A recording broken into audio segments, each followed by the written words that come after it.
Dievas nėra abejingas mūsų skausmui. Jis nėra šaltas valdovas, kuris žiūri iš dangaus, kaip mes kenčiame. Jis pats pasirinko ateiti į mūsų pasaulį ir patirti visą kančios svorį. Izaijo 53 skyriuje 3 eilutėje mes skaitome apie Mesiją. Jis paniekintas, iš žmonių atmestas, skausmų vyras, negalę pažinęs.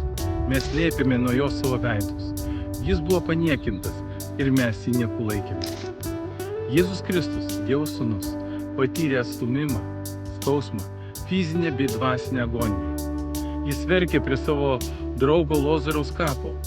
Jono Evangelijoje 11 skyriuje 35 eilutėje mes skaitome Jėzus pravirko. Tai vienas trumpiausių, bet giliausių Biblijos sakinių. Dievas verkia su mumis. Jis nėra tolimas. Jis yra Emanuelis, Dievas su mumis. Ir todėl mūsų kančia nėra beprasmė. Nes mes turime Dievą, kuris mūsų supranta. Ir dar daugiau, Kristus ne tik suprato kančią, bet ir ją nugalėjo. Kitame video pažiūrėsime, kaip Dievas naudoja kančią mūsų brandai ir amžinajam gyvenimui.